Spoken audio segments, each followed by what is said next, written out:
बिहार में चुनावी हलचल है और चुनावी हलचल के बीच पटना में आज महागठबंधन की बैठक आयोजित हुई। इस बैठक के बाद तेजस्वी ने प्रेस वार्ता किया, लेकिन इस प्रेस वार्ता से एक ऐसा बयान सामने आया जिसने अब कई नई चीजों को जन्म दे दिया है। कई सवाल खड़े हो गए हैं कि क्या सवाल पूछने का जवाब इस तरह से मिलेगा? क्या कोई पत्रकार अगर सवाल करता है तो क्या नेता इस तरीके से उसका जवाब देंगे? दरअसल जिस बयान का हम जिक्र कर रहे हैं वो बयान बिहार के नेता प्रतिपक्ष आरजेडी के नेता तेजस्वी यादव का है।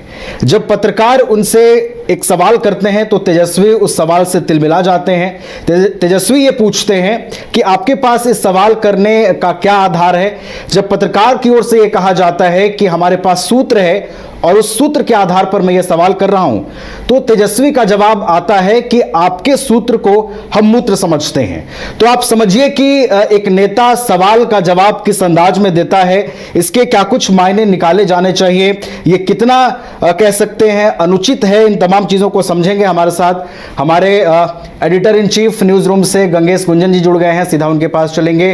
गंगेश गुंजन जी, देखिए जिस तरीके से तेजस्वी का यह जो बयान सामने आया है, किस तरीके से पहले इस बयान को देख रहे हैं? पत्रकार के सवाल पर वो तिलमिलाते हैं, फिर कहते हैं कि आपके सूत्र को तो हम मूत्र समझते हैं। देखिए, पिछले कुछ दिनों से लगातार ऐसा हो रहा और कई पार्टियों के नेताओं द्वारा हुआ है। वो शूट द मैसेंजर वाली बात होती है कि जो संदेश दे उसी को आप निशाने पर ले लें। उस पत्रकार ने ये कहा था कि उनके पास सूत्रों के हवाले से कोई जानकारी है जिस पर वो सवाल कर रहे थे। हो सकता है उनके सूत्र सही ना हो, या तेजस्वी यादव को ऐसा लगा हो कि उनके सूत्र उनके मनगढ़ंत सूत्र हो सकते हैं। ऐसा होता है कई बार। जो ऐसे प्रोफेशनल्स इस फील्ड में आ गए हैं जिनकी कोई जवाबदेही किसी के प्रति नहीं है, तो वो लोग इस तरह के काम कर रहे हैं, इसमें कोई दो राय नहीं। लेकिन उस पर प्रतिक्रिया किसी प्रोफेशनल या हम कहें किसी संजीदा नेता की प्रतिक्रिया ये नहीं हो सकती जी। अगर आप जरा सोचें, तेजस्वी यादव ये दावा कर रहे हैं कि उन्हें मुख्यमंत्री का पद चाहिए। वो एक पद पर जाना चाहते हैं जो कि बहुत अहम है किसी प्रदेश की बातों को लेकर या किसी प्रदेश को लेकर। चूँकि आप किसी प्रदेश के जब मुख्यमंत्री बनते हैं तो बहुत कुछ आप पर डिपेंड होता है जी। और तब आपकी भाषा अगर इस स्तर पर जाती है तो ये बताती है कि आप या तो मैच्योर नहीं हैं या आपको मालूम नहीं है कि आप क्या कह रहे हैं जी। आप अपनी भाषा पर लगाम तक नहीं रख सकते, फिर आप किस तरह की सियासत करना चाहते हैं जी। मैंने किसी भी गंभीर नेता को इतने अगंभीर रूप से बातें करते नहीं सुना है जी। तो तेजस्वी यादव अगर सोचते हैं कि इस तरह की सड़क छाप भाषा का इस्तेमाल करने के बाद भी वो लोगों के बीच में चाहे जाएंगे, पहचाने जाएंगे, तो मुझे लगता है कि उनको एक बार फिर से पुनर्विचार करना चाहिए। बिल्कुल, चूँकि आपकी भाषा में वो संजीदा बातें होनी चाहिए जिससे कि लगे कि आप किसी गंभीर पद के लिए दावेदार हैं। मैं उस समय भी कवर करता था जब लालू प्रसाद यादव मुख्यमंत्री थे और उनका उभार था। उस समय हम लोग भी नए नए पत्रकारिता में आए थे। उनकी भाषा किसी के विरोध को लेकर हो सकती थी, कई बार विरोध बहुत कटु होता था, लेकिन स्तर इतना नीचे नहीं होता था जी। तो आप किसे एड्रेस करने की कोशिश कर रहे हैं? आप अपने, चूंकि ये सोशल मीडिया का युग है, तो आपको लगता है कि आप पत्रकार को इस तरह की भाषा में जवाब देते हैं तो आप हीरो बन गए। ऐसा बिल्कुल नहीं है। बिल्कुल, आपका खोखलापन उसमें दिखता है। और ऐसे मौके पर जब महागठबंधन की बैठक हुई हो, आप उसके सबसे बड़े नेता हैं बिहार में, ऐसे मौके पर इस तरह की भाषा कहना क्या, इसकी ज़रूरत थी क्या? इस पर तेजस्वी यादव को सोचना चाहिए था। और मैं सिर्फ तेजस्वी यादव नहीं बल्कि बिहार के चुनाव में इस तरह की भाषा का इस्तेमाल करते हुए इतने निम्न नहीं लेकिन इसी स्तर के आसपास आपको कई नेताओं की भाषा मैं बता सकता हूं जो इसी स्तर के लायक है। तो इस पर सवाल कौन करे? सवाल ये वो सवाल बड़ा नहीं था जो पत्रकार पूछ रहा था, लेकिन ये सवाल ज्यादा बड़ा है जी। कि क्या आप संयमित होकर किसी प्रश्न का जवाब तक नहीं दे सकते? अगर कोई सवाल गलत है, आपको लगता है कि उसका कोई आधार नहीं है, तो आप उसको कह सकते थे कि ये निराधार सवाल है। जी।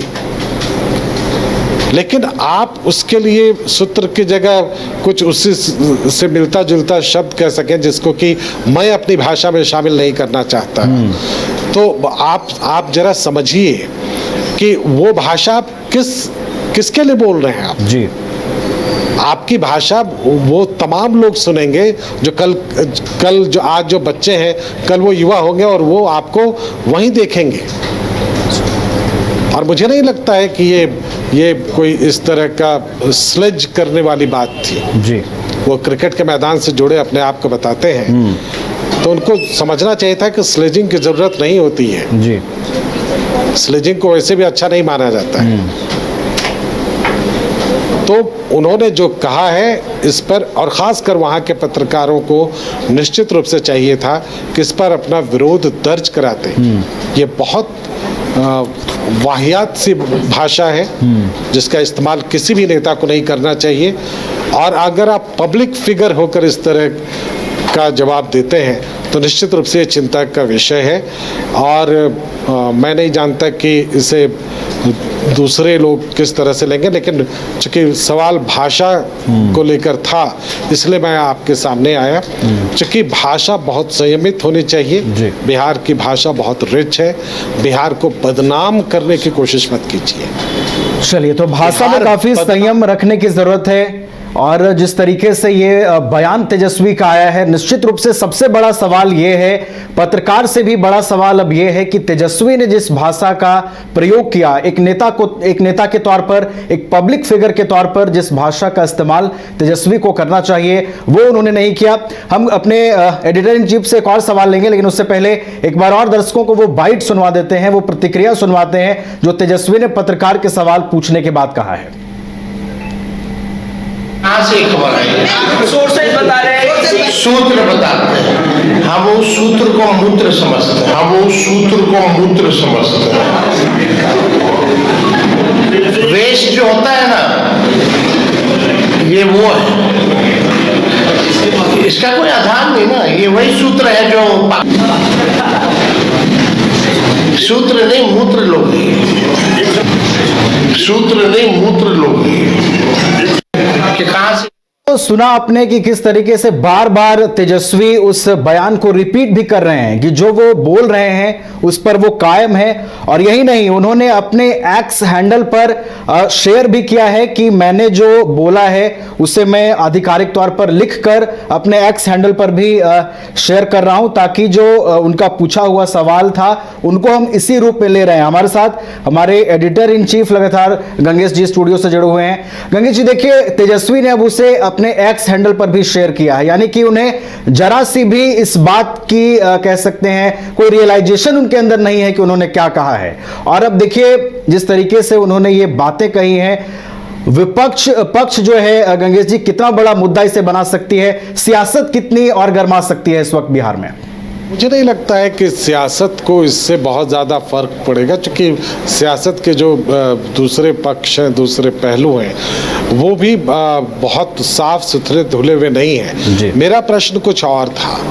मेरा प्रश्न अब इस पर है कि जो भाषा आप इस्तेमाल कर रहे हैं सार्वजनिक रूप से, उससे सोशल मीडिया पर डाल रहे हैं, क्या सोशल मीडिया पर सिर्फ एक सेंसेशन क्रिएट करने के लिए डाल रहे हैं? जी।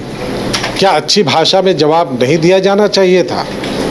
और मैं गंभीर इस बात को लेकर हूँ कि जब इस तरह की छवि बनती है तो बाहर में जो अब बिहार के बाहर में बिहार के लोग रहते हैं उनका मखौल बनता है, उनका मजाक बनता है। जी।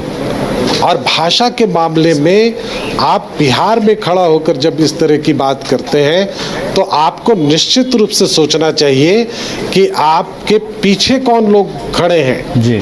आप दिनकर की भूमि से जुड़े हुए हैं, आप नागार्जुन की धरती से जुड़े हुए लोग हैं, और आपकी भाषा ये है, एक जनप्रतिनिधि की भाषा ये होगी, आप रिप्रेजेंट करेंगे उनको। कल दिनकर की जयंती पर जाकर आप माला पहनाएंगे उनको और कहेंगे कि इस तरह की भाषा हमने इस्तेमाल की थी और बहुत बड़े हम इससे बहुत नाम कमा लिया हमने। भाषा से आप एक प्रदेश का अपमान करते हैं जी। इस तरह की भाषा कोई और नीचे का नेता होता तो शायद ये बड़ा इशू नहीं था, लेकिन तेजस्वी इस समय मुख्यमंत्री की दौड़ में है जी। और अगर उनका जवाब इस तरह का है, अगर वो इतना कूल अपना खो रहे हैं तो ये चिंता की बात है।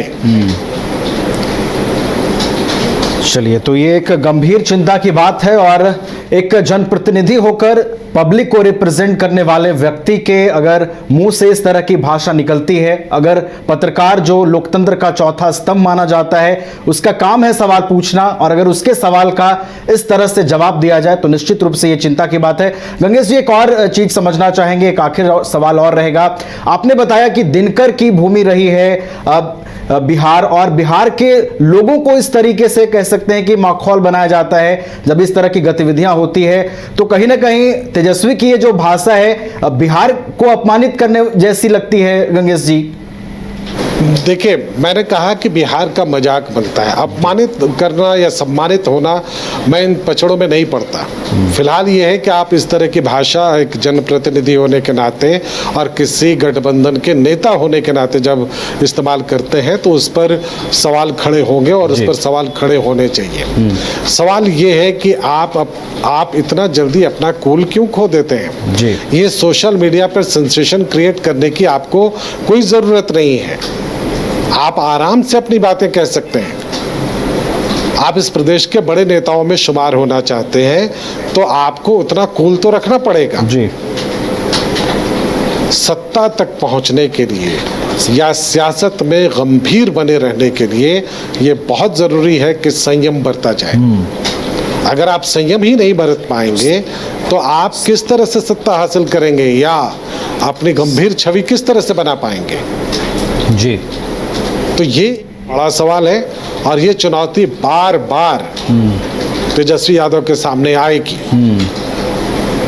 क्योंकि ये मजाक का विषय है ही नहीं। तेजस्वी अगर खुद को मजाक का विषय बनाना चाहते हैं तो तब तो फिर वो उनकी मर्जी है। आप पत्रकार का मजाक नहीं बना रहे हैं, आप खुद मजाक बन रहे हैं जी। इस तरह के जवाब, इस तरह की भाषा का इस्तेमाल ये बताता है कि आपके पास सटीक जवाब का अभाव है। आपके इर्द गिर्द खड़े लोग आपको सही जानकारी नहीं दे रहे हैं जी। आपके इर्द गिर्द खड़े लोग आपको गलत दिशा में ले जा रहे हैं। जरा सोचिएगा, क्योंकि आप अपने आप को संजीदा नेता के रूप में स्थापित करेंगे। जब तक ये नहीं होगा तब तक आप लोगों के मन में नहीं बस सकते। और ये एक क्राइसिस है जिसको लेकर बार बार सवाल खड़े होंगे।